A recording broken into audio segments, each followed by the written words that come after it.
ओम शांति। 31 अक्टूबर 2022 बाबा के महावाक्य। मीठे बच्चे, माया के विघ्न ज्ञान में नहीं, योग में पड़ते हैं।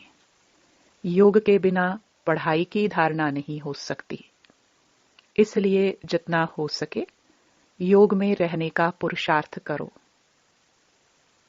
प्रश्न: बाबा गिरे हुए बच्चों को किस विधि से ऊपर उठा लेते हैं? उत्तर: बाबा उन बच्चों की क्लास में महिमा करता, पुचकार, प्यार देता, हिम्मत दिलाता। बच्चे, तुम तो बहुत अच्छे हो। तुम तो ज्ञान गंगा बन सकते हो। तुम विश्व का मालिक बनने वाले हो। मैं तुम्हें मुफ्त बादशाही देने आया हूं। तुम फिर क्यों नहीं लेते? राहु का ग्रहण लगा है क्या? मुरली पढ़ो, योग में रहो तो ग्रहण उतर जाएगा। ऐसे हिम्मत दिलाने से बच्चे फिर से याद और पढ़ाई में लग जाते हैं।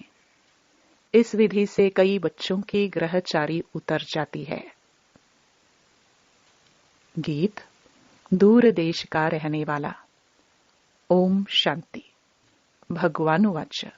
2 ही अक्षर गीता के बताते हैं जो सुनते आते हैं। भगवानुवाच क्या कहते? बच्चे, मन मना भव। अक्षर वही संस्कृत बोलते हैं जो तुम सुनते आए हो, परंतु उसका अर्थ कोई भी नहीं समझते। आते ही कहते हैं मन मना भव। अगर कहे श्री कृष्ण भगवानुवाच, तो श्री कृष्ण कहेंगे क्या कि मुझ परमात्मा को याद करो? यह तो झूठ हो गया ना। यहाँ परमपिता परमात्मा शिव कहते हैं सालिग्रामों को कि मन मना भव, मुझ परमात्मा को याद करो, क्योंकि अब सबका मौत है। गुरु लोग, भाई बंधु सब जब कोई मरने की हालत में होते हैं तो कहते हैं राम कहो, कृष्ण कहो, या चित्र सामने रख देते हैं, राम का, कृष्ण का, हनुमान का, गुरु आदि का। यहाँ तो सारे मनुष्य मात्र का मौत है। सभी वानप्रस्थ अवस्था में हैं। छोटे बड़े सबको वाणी से परे परम धाम साइलेंस वर्ल्ड में जाना है। उसको निराकारी दुनिया भी कहते हैं। वह है अहम आत्मा की दुनिया। यहाँ जब आते हैं तो आत्मा साकारी बनती है। वहाँ चोला नहीं है। यहाँ चोला धारण कर पाठ बजाती है। अब बाप कहते हैं तुम बच्चों को वापस ले चलने आया हूं। मैं कालों का काल हूं। अमृतसर में एक अकाल तख्त भी रखा है। अकाल जिसको काल खा ना सके।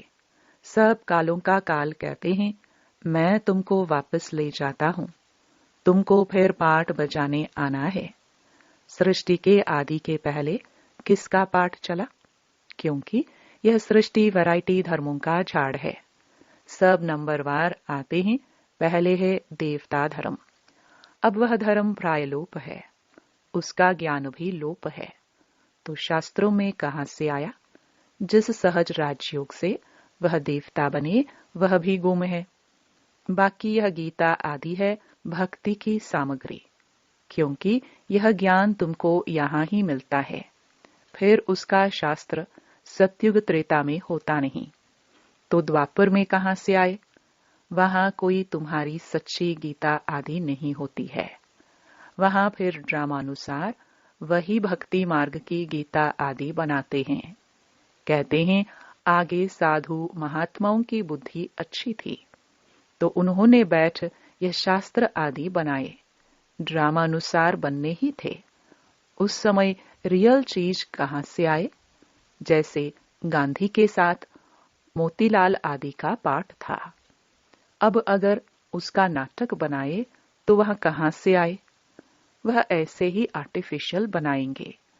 अब ब्रह्मा का स्थापना का पाठ चल रहा है। किस चीज की स्थापना? बच्चे जानते हैं देवी देवता धर्म की स्थापना सतयुग के लिए हो रही है। इसलिए बाप कहते हैं मुझे याद करो तो मेरे पास आ जाएंगे। यहाँ बैठे हो तो बैठकर टेप सुननी चाहिए या मुरली रिपीट करनी चाहिए या योग में बैठना चाहिए तो विकर्म विनाश हो। सारा दिन तो काम में रहते हो, वहां योग में मुश्किल रहते होंगे। इसमें माया विघ्न बहुत डालती है। माया ज्ञान से नहीं हटाती, योग से हटाती है। संकल्प विकल्प योग में रहने नहीं देते। पढ़ाई में इतने विघ्न नहीं पड़ते हैं। हाँ, अगर कोई योग में नहीं होगा तो पढ़ाई की धारणा नहीं होगी। ज्ञान से योग सहज भी है। बूढ़ी माताएं जो कहती हैं हमारी बुद्धि में इतनी पॉइंट्स नहीं बैठती है, तो बाबा कहते हैं अच्छा मेरी याद में रहो। बाप कहते हैं हे भक्तों, भगत तो सब है, परंतु तुम सिखिलदे भगत हो, जिन्होंने पूरा आधा कल्प भक्ति की है। सब तो पूरी भक्ति नहीं करते। कल तक जो आते रहेंगे वह इतने समय ही भक्ति करेंगे, परंतु तुम ही पूज्य और पुजारी बनते हो। वह भी बच्चों से मालूम पड़ जाता है।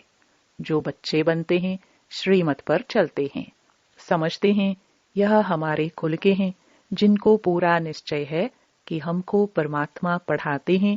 वह है सगे बच्चे। सगे बच्चे बलि चढ़ते, लगे बलि नहीं चढ़ते। इसमें डरना नहीं है।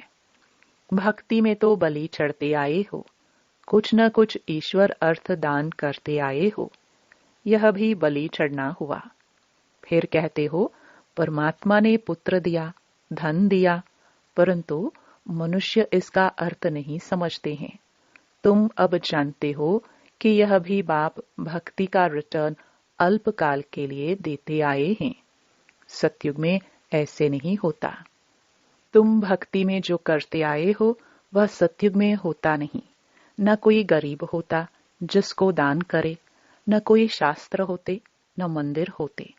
यह सब भक्ति मार्ग की सामग्री है जो सतयुग में होती नहीं। यह ज्ञान भी प्राय लोप हो जाता है। वहां कोई पुरुषार्थ नहीं जिसकी प्रारब्ध मिले। सारी प्रारब्ध इस समय के पुरुषार्थ की है।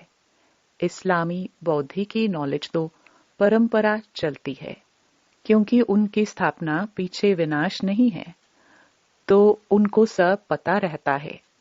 परंतु तुम्हारे पीछे विनाश होता है तो इसमें सब खलास हो जाता है।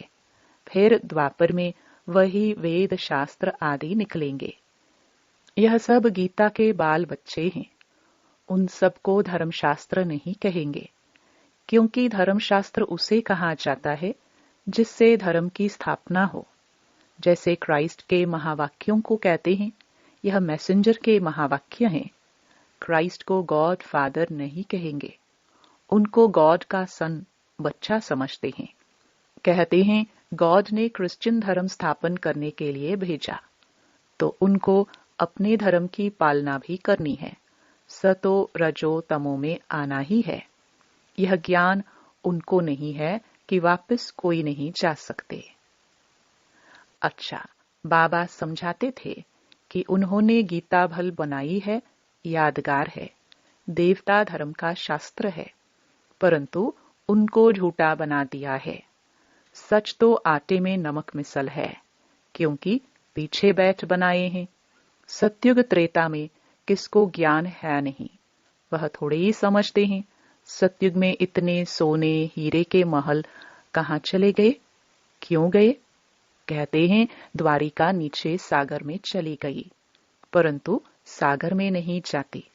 अर्थक्वेक आदि में सब खलास हो जाते हैं। फिर स्वर्ग का नाम निशान नहीं रहता।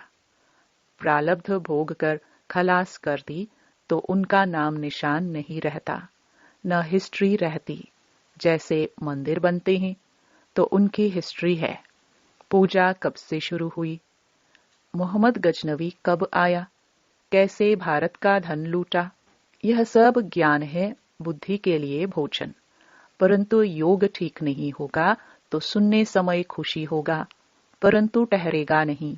पवित्र नहीं होगा तो ठहरेगा नहीं। इसमें किसका वश नहीं। यह शास्त्रों का ज्ञान नहीं है, वह तो सभी कंठ कर लेते हैं। यह तो पढ़ाई है 21 जन्मों के लिए। वहां भल बाप के तख्त पर बैठेंगे, परंतु वह भी यहाँ की कमाई की प्रारब्ध है। देवताए एक दो को वर्षा नहीं देते, इसलिए बाप कहते हैं मुझे याद करो। मौत सामने खड़ा है, तुमको मम्मा बाबा को फॉलो करना है। वह सन्यासी के नाम मात्र फॉलोअर्स बनते हैं। वहां गॉड गॉडेस का राज्य था। यथा राजा रानी, भगवती भगवान तथा प्रजा। इसके लिए फादर पढ़ा रहे हैं। ऐसे नहीं आशीर्वाद करेंगे, उनका पढ़ाना ही ब्लेसिंग है। टीचर को कहेंगे क्या आशीर्वाद करो तो 100 मार्क्स मिल जाए। बाबा तो पढ़ाते हैं। यह पढ़ाई सबके लिए है, क्रिश्चियन हो बौद्धि हो। कहते हैं सर्वधर्मानी। यह सब देह के धर्म है ना। कहते हैं इन सबको भूल अपने को आत्मा निश्चय करो। आत्मा तो सभी इमॉर्टल हैं, एक बाप के बच्चे हैं ना। इसलिए कहते हैं जो देह के धर्म में है, मामा काका छोड़ अपने को अकेला आत्मा निश्चय करो और मेरे को याद करो, तो विकर्म विनाश हो जाएंगे और कोई रास्ता नहीं। इसको योग अग्नि कहते हैं। बाबा के पत्रों में तो चिटचैट होती है, जो मधुबन में रात को सुनाई जाती है। मधुबन में बाबा हंसाएंगे भी, उमंग भी दिलाएंगे। कहेंगे तुम बड़ी अच्छी हो, ज्ञान गंगा बन सकती हो। क्या टेलीफोन ऑफिस में नौकरी करते हो? तुम तो महारानी बनने वाली हो, गिरने वाले को भी उठाएंगे। बाबा कहते हैं मैं जानता हूं कि बहुतों को राहु का ग्रहण लगता है। समाचार आते हैं तो बाबा उनको उठाते हैं। मुफ्त बादशाही देने आया हूं। तुम्हारे को क्या हुआ है? राहु का ग्रहण लगा हुआ है। योग में रहो, मुरली सुनो। ऐसे पत्र लिखने पड़ते हैं। बहुत प्रकार के पत्र आते हैं। कोई की कोई साथ दिल लग जाती है तो आपस में प्लान बनाते हैं।